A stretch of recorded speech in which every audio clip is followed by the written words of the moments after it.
The crack of palm against cheek echoed through Rosie's diner like a gunshot. Maya's head snapped to the side, coffee pot still gripped in her trembling hand, hot liquid splashing across the cracked linoleum.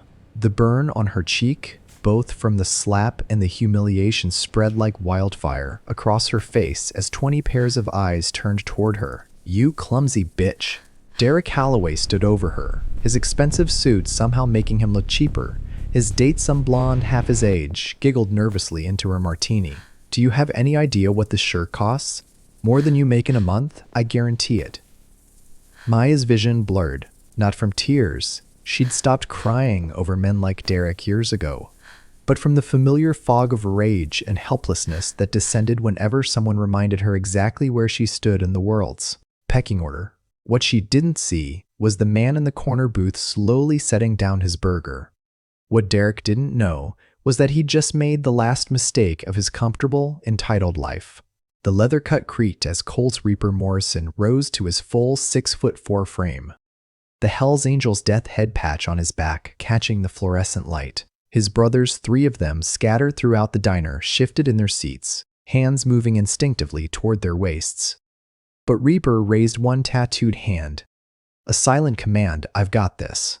His boots hit the floor with purpose. Each step, a countdown. Derek was too stupid to hear. "You gonna apologize, or do I need to call my lawyer?"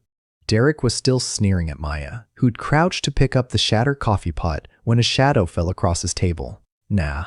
A voice like gravel and whiskey said above him, "You're gonna do something else." Derek looked up then, up further into a face that had seen things his country club friends couldn't imagine in their worst nightmares. Reaper's jaw was carved from granite, his eyes the color of winter ice, and the tattoo snaking up his neck ended in a coiled serpent that seemed ready to strike. "Excuse me," Derek's voice cracked slightly. "This doesn't concern you, friend." "Friend." Reaper's lips twitched, but it wasn't a smile. "Here's what's about to concern me. You got 10 seconds to apologize to the lady. Leave a $1,000 tip and walk out that door. Or," he leaned down, close enough that Derek could smell leather and motor oil and something dangerous, "I make you apologize in ways you won't enjoy." The diner had gone silent. Even the jukebox seemed to hold its breath. "Do you know who I am?" Derek sputtered, trying to recover his confidence. "I'm a partner at Holloway & Associates. I know the police chief personally. You can't just—" The sound Derek made when Reaper's hand closed around his wrist wasn't quite a scream. More like a whimper trying desperately to be masculine. 7 seconds, Reaper said calmly. Maya had frozen, still kneeling on the floor. Coffee pot shards scattered around her like fallen stars. She watched this stranger, this terrifying, massive stranger, with gang patches and scars and eyes that had definitely seen death defend her like she mattered. Like she was worth something. It had been so long since anyone had treated her like she was worth anything. I'm sorry, Derek gasped, his face going from red to white. "I'm sorry, okay? It was an accident. The coffee. I overreacted to her," Reaper corrected, applying just a fraction more pressure. "Apologize to her. Use her name." "I don't know her, Maya." The word came from behind the counter. Rosie, the diner's owner, a woman who'd survived 2 husbands, 3 economic recessions, and more handsy customers than she could count, stood with her arms crossed. But she was smiling. "Her name's Maya Chen." "Maya," Derek wheezed. "I'm sorry, Maya. I'm so sorry." Reaper released him, and Derek immediately scrambled for his wallet, hand shaking so badly he dropped it twice. He threw $500 bills on the table. Apparently not quite able to manage, 1,000 grabbed his date's hand and practically ran for the door. The bell chimed cheerfully as they fled into the night. For a moment, nobody moved. Then Rosie started clapping, slow and deliberate, and soon the whole diner joined in. Maya remained on the floor, staring up at the man who'd just upended her entire evening. Reaper extended his hand. Not aggressive, not demanding, just there. An offer. "You okay?" His voice had lost its edge, softened into something almost gentle. Maya took his hand. His palm was calloused, Warm, strong enough to crush, but gentle enough to lift her to her feet like she weighed nothing. Up close, she could see the details the shadows had hidden. The scar through his left eyebrow, the exhaustion buried deep in those ice-blue eyes, the silver threading through his dark beard. Yeah. Thank you. You didn't have to. Yeah, I did. He released her hand, stepped back to give her space. Nobody puts hands on somebody just trying to do their job. One of his brothers, a stocky guy with a red beard and a patch that read Tiny, called from across the diner. Reap, we got a roll. Church in 20. Reaper nodded but didn't move yet. He was looking at Maya like he was trying to solve a puzzle. You work here long? 3 years. Her voice was steadier now. Since I moved to town. Moved from where? Seattle. She started picking up the coffee pot shards again. Needing something to do with her hands. Needed a fresh start after everything. She didn't elaborate. Didn't mention the ex-husband who'd put her in the hospital. The restraining order that barely worked. The way she'd fled across 2 states with nothing but a duffel bag and her grandmother's necklace. Strangers didn't need her tragedy. But Reaper nodded like he understood anyway. Like he'd seen enough people running from their pasts to recognize the signs. You got someone? He asked. Someone who makes sure you get home safe after your shift? The question surprised her. No. I live 3 blocks away. I usually just walk. Something flickered across his face. Disapproval? Concern? Before she could identify it, he was reaching into his cut and pulling out a card plain white, just a phone number printed in black ink. You have trouble, he said, pressing it into her palm. You call that number. Day or night. Understand? I can't just, you can. His eyes held hers, intense and serious. Trust me on this, Maya. World's got enough Derricks in it. You need help? You call. After the Hells Angels rumbled out of the parking lot on their Harleys, a sound like thunder rolling across asphalt, Maya's shift dissolved into chaos. Everyone wanted to talk about what happened. Rosie kept refilling her coffee, watching her with knowing eyes. The other waitress, Carmen, grabbed her shoulders and shook her gently. Girl, do you know who that was? Carmen's eyes were huge. That was Colt Morrison, the Reaper. He's the enforcer for the Hells Angels charter here. People cross the street when they see him coming. Maya looked at the card still clutched in her hand. Just numbers. No name, no explanation. He seemed. She struggled for the word. Kind. Kind, Carmen laughed, but not meanly. Maya, honey, that man has a reputation. He's done things that would make your blood run cold. But, she softened. I've also heard stories about him helping people. Protecting people. Just be careful, okay? Maya slipped the card into her apron pocket. She didn't plan to use it. She couldn't have known that 3 days later, she'd have no choice. The knock on her apartment door came at 2:37 a.m. Maya jerked awake, heart hammering. She'd been dreaming about Seattle again, about Chris's hands around her throat, about the way the bathroom tile had felt when her head cracked against it. The knock came again, harder, more insistent. Maya, a slurred voice. Male. Familiar in the worst way. Maya, baby, I know you're in there. Ice flooded her veins. Chris. Her ex-husband had found her. She grabbed her phone with shaking hands, but her mind was blank with panic. Who did she call? The police had been useless before. The restraining order was from Washington State, probably not even valid here.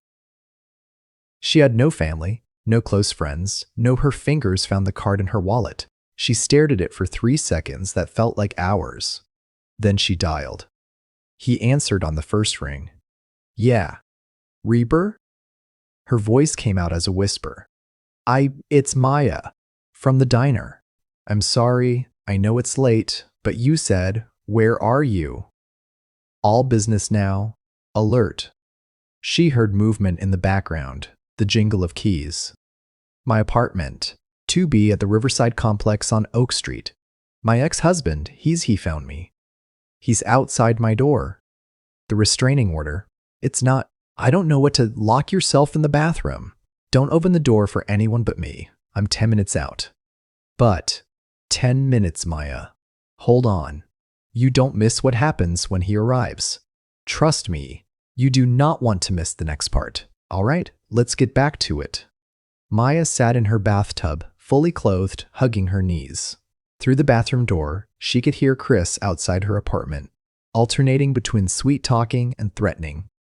Baby, I just want to talk. I know I messed up, but I've changed. I'm in therapy now. I'm different.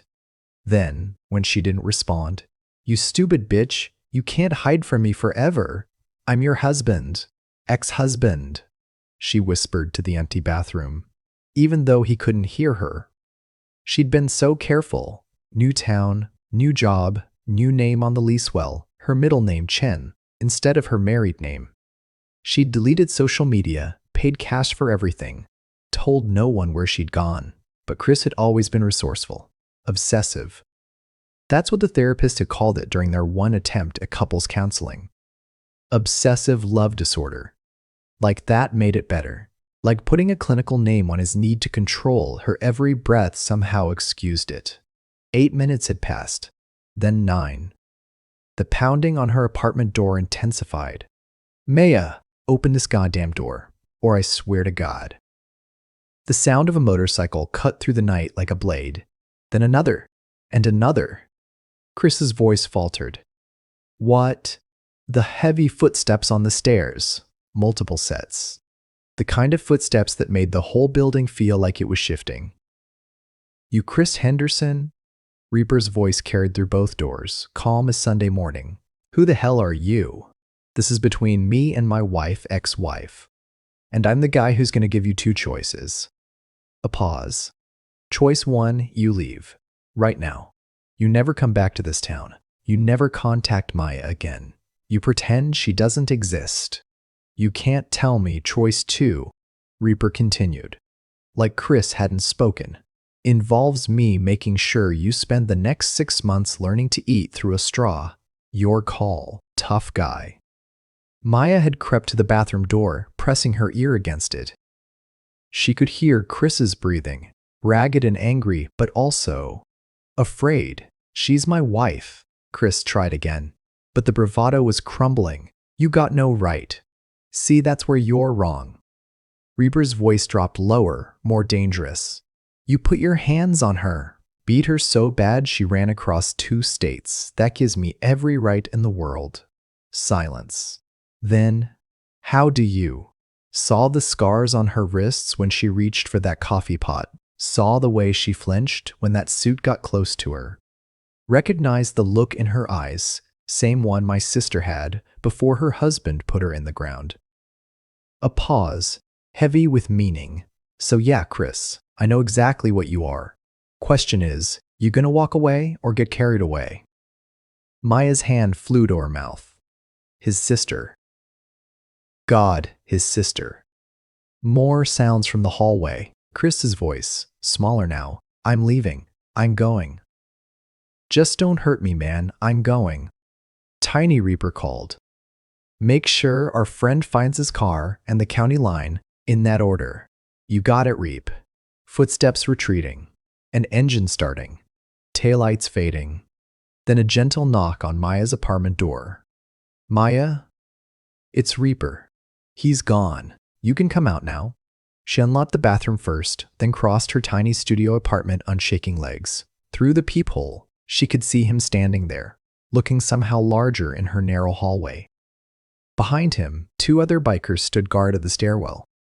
She opened the door. You okay? He asked immediately. Maya tried to answer, tried to say thank you or explain or something, but instead she just started crying. 3 years of holding it together, of being strong, of surviving, and it all came pouring out in ugly, gasping sobs. Without a word, Reber stepped inside and wrapped her in his arms. He smelled like leather and night air and safety, actual, physical safety, the kind she'd forgotten existed. You're okay, he murmured into her hair. I got you. You're safe now. And for the first time in 3 years, Maya believed it. Maya woke up on her couch, covered with a blanket that hadn't been hers. Early morning light streamed through the window, and for a confused moment she thought she'd dreamed the whole thing. Then she saw Reber. He was sitting in her rickety kitchen chair, way too big for the furniture, head tilted back against the wall, asleep. His coat was draped over the chair back, and in his hand was his phone, screen still showing a conversation with someone named Tiny. Status? All clear. He's halfway to Nevada by now. Won't be back. He'd stayed all night, keeping watch. You're awake. His eyes opened. Apparently he'd just been resting them, not actually sleeping. Coffee? You don't have to. Already made some. Hope you like it strong. He unfolded himself from the chair and moved to her tiny kitchenette, pouring 2 mugs like he'd done this 1,000 times. Found your stash under the sink. You really need to find a better hiding spot, by the way. Despite everything, Maya almost smiled. I'll add it to my list of things to worry about. He handed her a mug, their fingers brushed, and she didn't flinch. Progress. We need to talk, Reber said, settling back into the chair. About what happens now. He's gone, you said, for now. He took a long drink of coffee. Guys like Chris, they don't give up easy. He might be scared now, but give it a few weeks, a few months.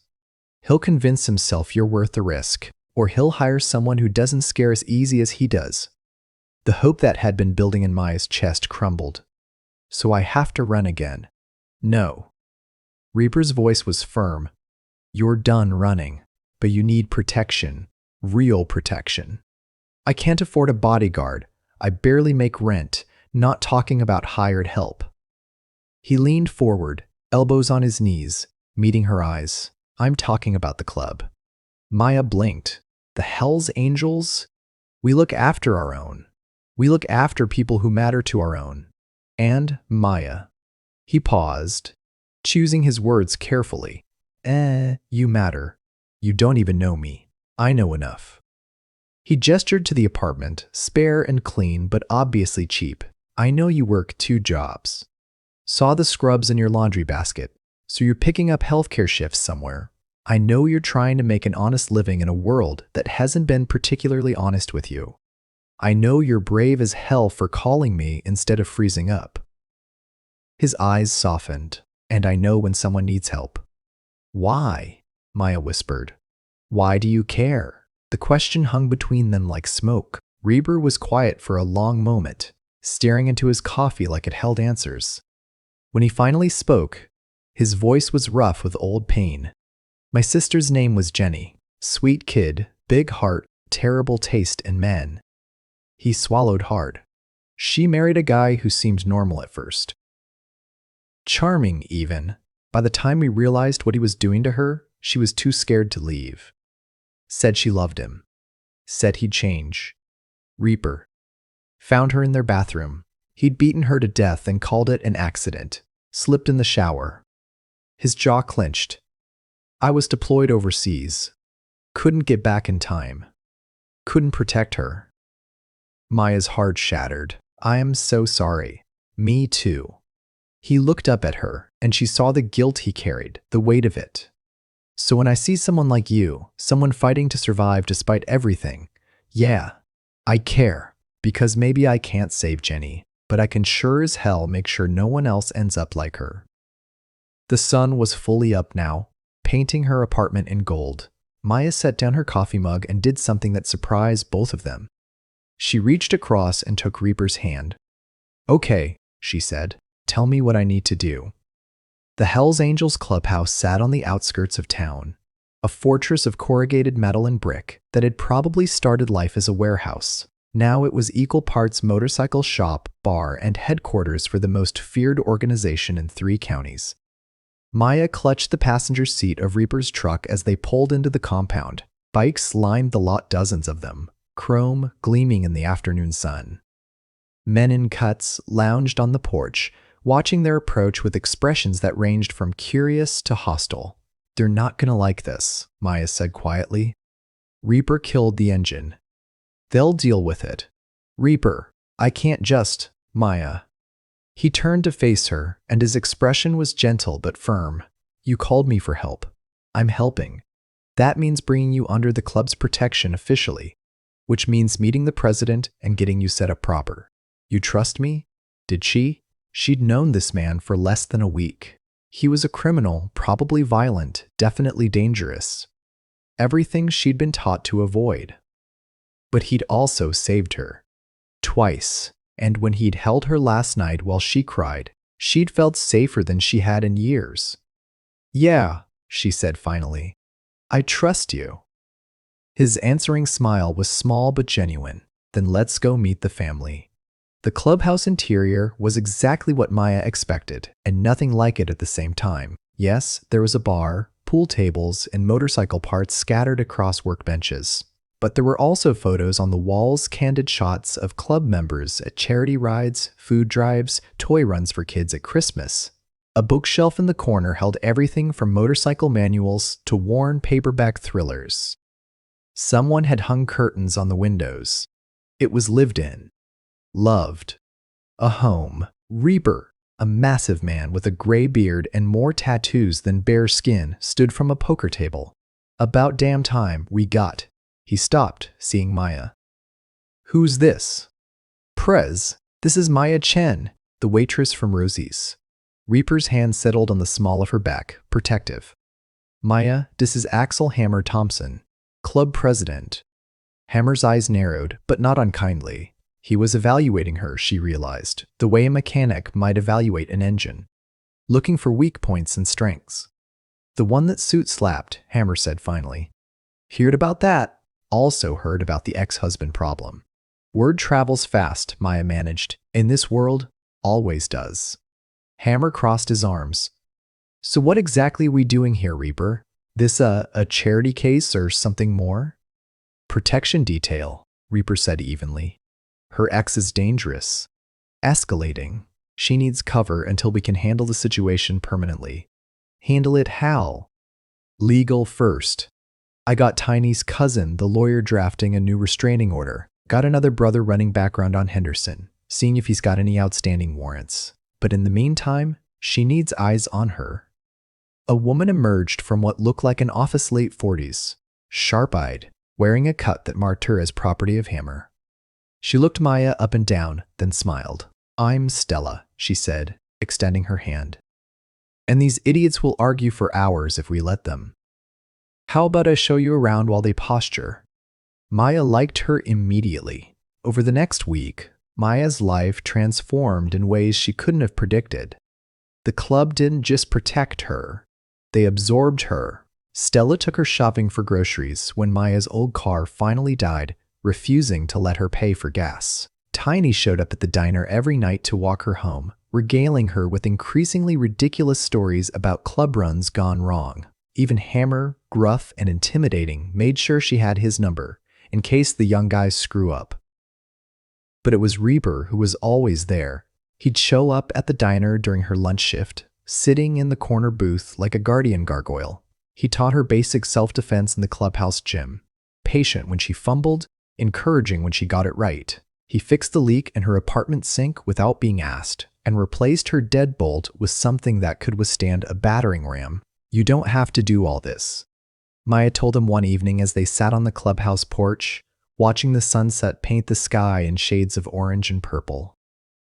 Yeah, I do, he said simply. Why though? I mean...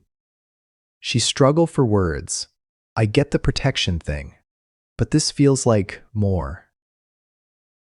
Reaper was quiet for a long moment, rolling a beer bottle between his palms. You ever notice how people look at us? At the club? Like you're dangerous. Exactly, and we are. Won't lie about that. He took a swig of beer. But that's not all we are. This club, it's brotherhood. It's family. It's the only good thing some of us have ever known. He glanced at her. You remind me why we do what we do. You're proof that there's still good people worth protecting in this world. Maya's throat tightened. I'm not that good. You're better than you think. He nudged her shoulder with his. You work 2 jobs to make ends meet instead of taking handouts. You didn't freeze when Chris showed up. You fought. You're kind to everyone at that diner, even the assholes who don't tip. That's good, Maya. Real good. She looked at this man, this terrifying, gentle, complicated man, and felt something shift in her chest. Something dangerous and wonderful and absolutely terrifying. Oh no, she thought. I'm falling for him. The trouble came on a Tuesday. Maya was closing up the diner with Carmen when motorcycles pulled into the lot, not Harley sport bikes, sleek and aggressive. The men who climbed off wore different cuts. Red and black instead of the Hells Angels colors. Shit, Carmen breathed. That's the Iron Disciples rival club. The leader, a wiry guy with a neck tattoo and cold eyes, pushed through the door just as Maya was locking it. We're closed, she said, trying to keep her voice steady. Not for us. He smiled, but it wasn't friendly. You're Maya, right? Reaper's new pet? Her blood ran cold. I don't know what you're talking about. Sure you don't. He looked around the empty diner, deliberate and slow. See, word is the Hells Angels are getting soft.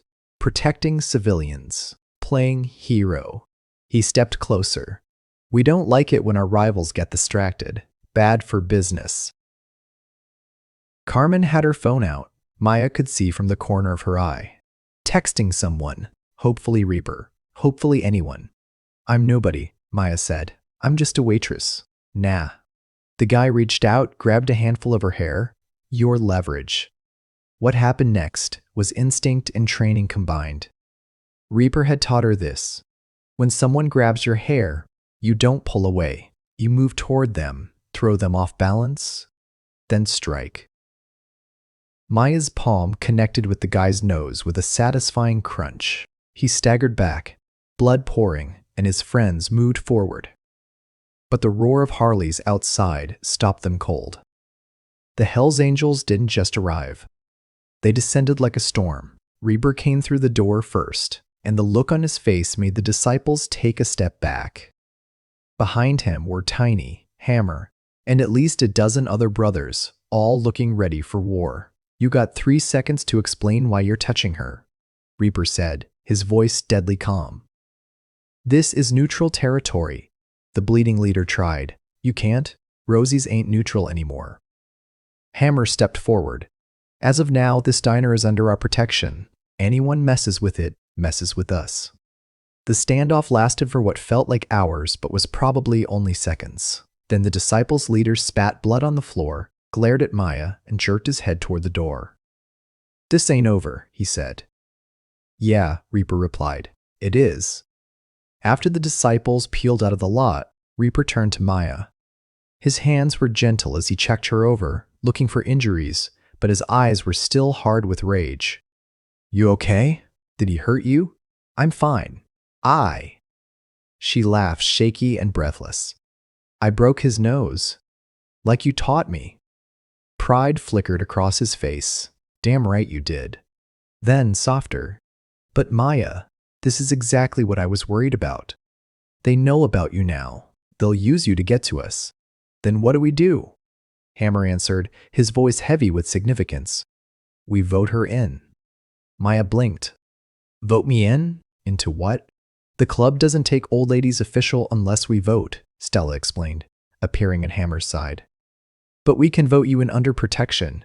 Makes you family. Makes hurting you a death sentence for anyone stupid enough to try. Old lady. Maya's head was spinning. But I'm not Reaper and I aren't. She looked at Reaper, who was studying his boots like they held the secrets of the universe. Doesn't have to be romantic, Stella said gently. Though, she smiled. It usually ends up that way. Okay, we need to pause here because I need to know what you're thinking. Do you think Maya should officially join the club? Can you see where things are heading between her and Reaper? Or am I the only one feeling the chemistry? Drop your predictions in the comments, and if you're team Maya and Reaper, let me know. Your comments seriously make my day and help me know what kind of stories you want to see more of. And if you haven't already, smash that subscribe button because the conclusion to this story is going to blow your mind. Trust me. Alright, let's see what Maya decides. Church, as the Hells Angels called their meetings, was closed to outsiders. Always. But Hammer made an exception for Maya, letting her stand before the assembled brothers as they sat around a scarred wooden table. You understand what you're asking for? Hammer's question wasn't unkind, just serious. This ain't just protection. This is family. For life. You don't walk away from this. Maya's hands were shaking, but her voice was steady. I understand. And you're okay with the target it puts on your back? Because Maya, girl, once you're one of ours, our enemies become your enemies. They already are, she pointed out. Might as well make it official. A few of the brothers chuckled at that. Hammer nodded slowly, then looked around the table. Anyone got objections? Now's the time. Silence. Anyone want to speak for her? Reaper stood. I do. Every eye turned to him. He cleared his throat, clearly uncomfortable with the attention, but pushing through anyway. Most of you know my story. Know what happened to Jenny. Know what spanned years after that. He paused, lost, angry, looking for purpose in all the wrong places. Nods around the table. Maya could see the understanding in their faces. They'd all been lost once, too. Maya reminds me that there's still good in this world worth fighting for, Reaper continued. She's brave. She's loyal. She doesn't judge us for who we are or where we come from. And when that disciple grabbed her tonight, she didn't freeze, she fought back. That's club material right there. She also makes the best coffee in town, Tiny added. Just saying. Laughter rippled through the room, breaking the tension. Hammer let it settle, then raised his hand, all in favor of bringing Maya Chen in under protection. Vote now. Every single hand went up. Welcome to the family, Hammer said, and the brothers erupted in cheers. Stella brought out the cut 30 minutes later, black leather with property of Hell's Angels stitched across the back. Not property of any specific member, Maya noticed. She was the club's, not claimed by any one man. Though when Reaper helped her into it, his hands lingering just a second too long on her shoulders, she wondered if that would change. How's it feel? He asked. Heavy, she admitted. But good, right? Yeah. He smiled, genuine and warm. It looks right on you too. The party that followed was loud, raucous, and exactly what Maya needed. Brothers she'd come to know over the past weeks clapped her on the back, welcomed her officially. Stella dragged her to the bar and poured shots. Even Hammer cracked a smile when she managed to sink the 8-ball on her first try at pool. But as the night wore on and the crowd thinned, Maya found herself outside on the porch again, breathing in the cool night air. Processing everything that had happened, Reaper found her there, as she'd somehow known he would. Regrets yet? He asked, leaning against the railing beside her. Not even close. She looked at him, this man who changed her entire life with one act of protection. Can I ask you something? Anything. Back in the diner, that first night, you could have just scared Derek off and left. Could have given me the number and walked away. Why didn't you? Reaper was quiet for a long moment, staring out at the compound. When he spoke, his voice was raw with honesty. Because when you looked at me, you didn't see a monster. You saw someone who helped you. And he swallowed hard. I haven't had someone look at me like that in a long time. Like I was worth something beyond my fists and my cut. Maya's heart clenched. You're worth so much more than that, am I? He turned to face her fully. I've done things, Maya, bad things. Hurt people. Broken laws. I'm not a good man. You're not a bad one either. She reached up, cupped his scarred face in her hands. You're complicated. Human. And you saved me, not just from Chris or Derek, but from being alone. From thinking I had to fight the world by myself. Maya, I'm falling for you, she interrupted. Because if she didn't say it now, she never would. I know it's fast and probably stupid and complicated as hell, but I need you to know, you matter to me, you. He kissed her. It was gentle and desperate all at once, his hands cradling her face like she was something precious. Maya melted into it, into him. Years of fear and loneliness dissolving in the warmth of his touch. When they finally broke apart, both breathing hard, Reaper rested his forehead against hers. I'm falling for you too, he whispered. Fell the moment you took my hand in that diner and didn't flinch. And it scares the hell out of me, Because I've already lost everyone I've ever cared about. Then we'll just have to not lose each other, Maya said firmly. He laughed, soft and wondering. You make it sound simple. Maybe it is. She kissed him again, softer this time. Maybe we just decide we're worth fighting for and then we fight. Together. Together. 2 weeks later, Chris Henderson was arrested in Nevada. Turned out Tiny's background check had uncovered some very interesting information: unpaid child support in 3 states, a warrant for fraud in Oregon, and evidence of tax evasion going back 5 years. The club's lawyer had simply compiled everything and handed it to the right authorities. Chris would be in prison for at least 3 years. By the time he got out, Maya would be so far beyond his reach, he wouldn't dare try again. It's over, Reaper told her, showing her the arrest report on his phone. They were in his apartment above the clubhouse, a space she'd been spending more and more time in lately. He can't touch you anymore. Maya stared at the mugshot of her ex-husband, this man who terrorized her for years, and felt nothing. No fear, no anger, just relief. I don't know what to say, she admitted. Don't have to say anything. Reaper pulled her close and she went willingly, tucking herself against his chest. You're safe. That's all that matters. Thanks to you, thanks to the club. Thanks to you too, he countered. You're the one who was brave enough to call for help, to trust us. That took guts. Maya pulled back just enough to look up at him. So what happens now? Now? Reaper smiled. That rare, genuine smile that made him look years younger. Now you live. Really live. No more running, no more hiding. You work at the diner, hang out at the clubhouse, drive Stella crazy with your terrible pool playing. Hey, I'm getting better. You really aren't. He kissed her nose. But I love you anyway. The words hung in the air between them, huge and terrifying and perfect. Say that again, Maya whispered. I love you. He said it without hesitation this time, sure and steady. I love you, Maya Chen. Your strength, your kindness, the way you fit into this crazy family like you always belonged here. I love all of it. Tears pricked her eyes, happy ones this time. I love you too. Even though you're a terrible cook, and you snore, and you're way too protective sometimes. Sometimes, I love you. She kissed him, long and deep and full of promise. My guardian angel in leather. Guardian devil, more like. Same difference.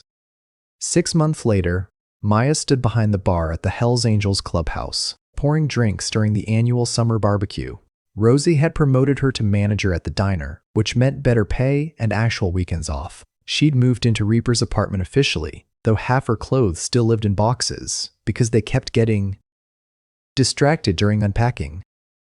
Life wasn't perfect. The rival club still caused trouble sometimes.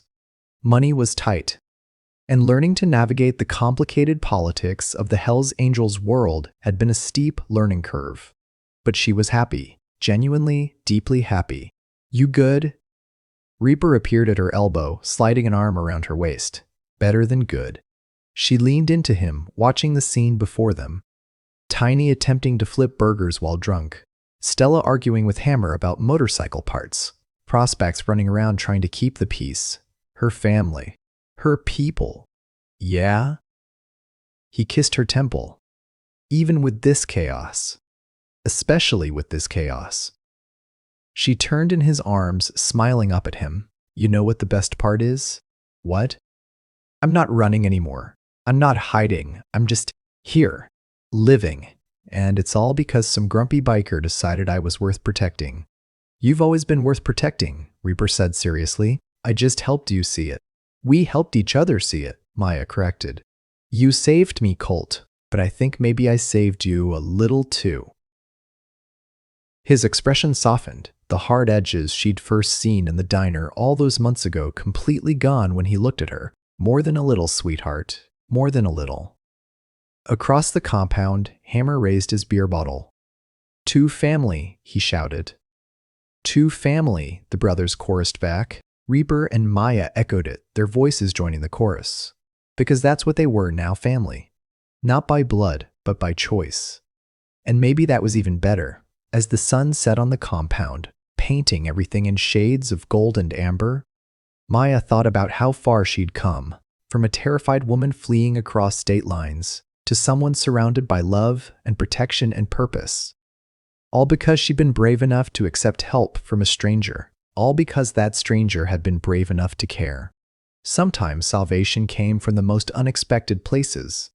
Sometimes your guardian angel wore leather and rode a Harley, and sometimes the family you chose was the one that saved your life.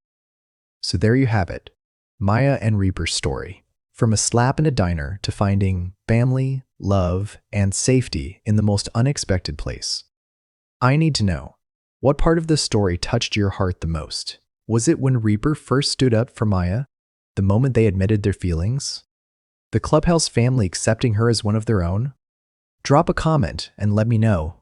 And if this story moved you, if you felt something watching Maya's journey from victim to survivor to someone truly loved and protected, do me a huge favor and hit that subscribe button. Turn on notifications because I've got more stories like this coming your way, stories of redemption, unexpected connections, and people finding family in the places they least expected. Your support means everything. Every view, every comment, every subscription tells me you want more stories that dig deep into the human experience, that celebrate love in all its complicated forms. Next time, we're diving into another emotional journey that'll have you on the edge of your seat. You won't want to miss it. Until then, remember, sometimes the people who look the scariest are actually the ones with the biggest hearts. And everyone deserves a second chance at happiness. Thanks for watching. I'll see you in the next story.